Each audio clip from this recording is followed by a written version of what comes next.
vampires aren't real. Oh, yes, they are. And you know they are.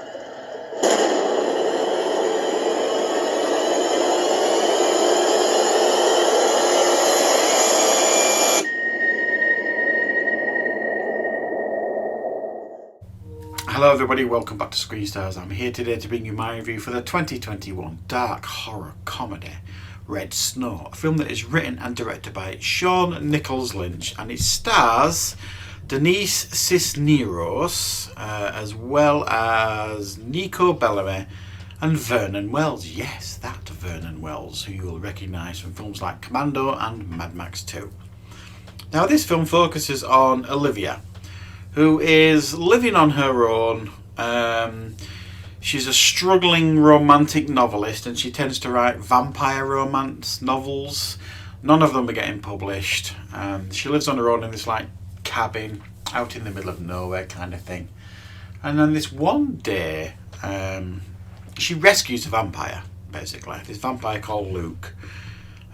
She protects him, looks after him, gets him pig blood, all this kind of stuff, and there's a bit of a bond and a relationship develops between them. However, he's also being chased by Vernon Wells' character Julius King, who's like a Van Helsing type character that chases down vampires, but also he's being tracked and traced by his posse, his vampire posse, who also are trying to track him down. Right, what are my thoughts on Red Snow?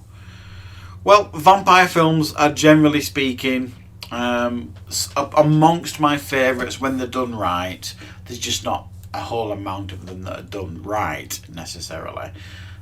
We had a good run in the 80s with a few, and you know, the few and far between, I think, good vampire films.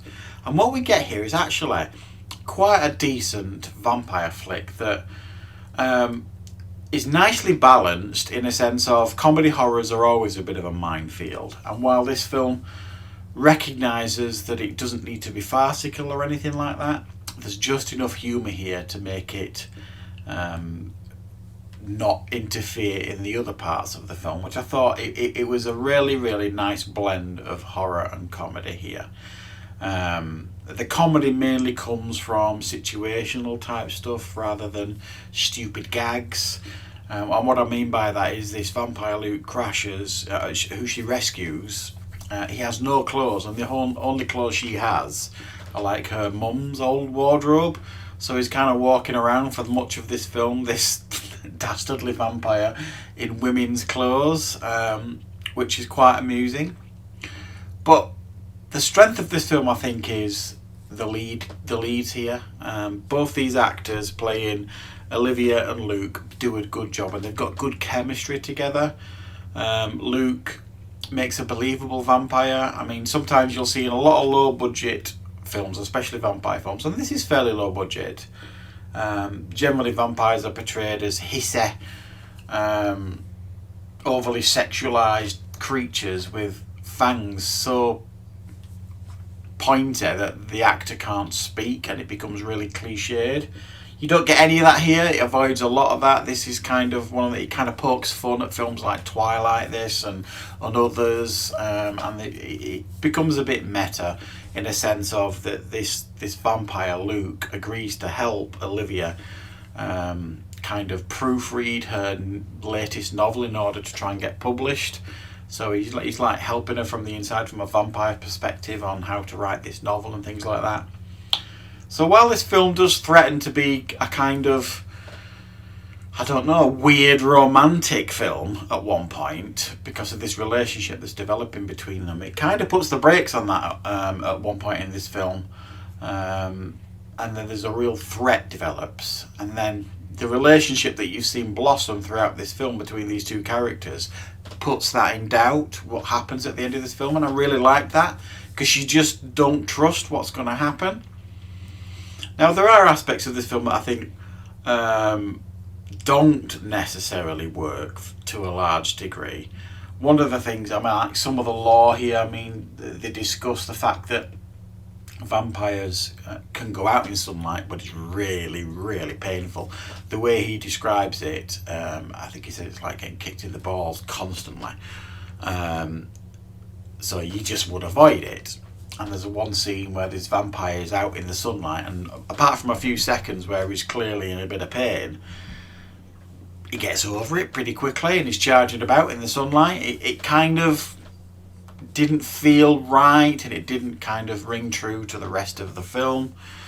I would like to have seen a bit more of Vernon Wells in this film. He wasn't in it enough for me, but I suppose you could argue he's in it enough just to add what this film needed, which was that vital ingredient that he brings.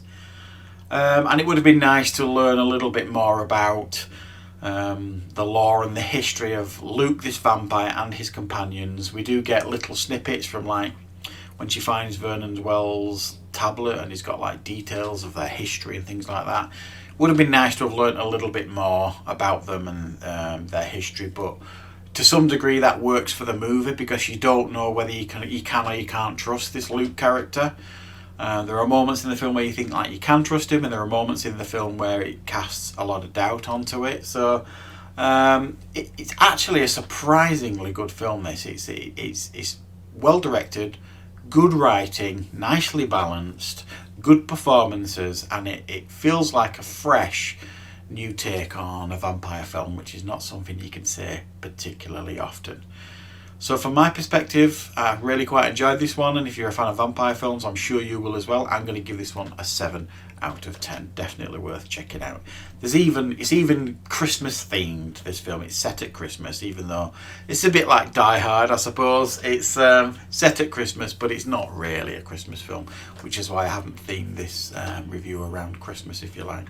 But definitely worth checking out if you're a fan of this type of film. So thanks for watching, everybody. I'll be back with plenty more content on the channel very, very soon.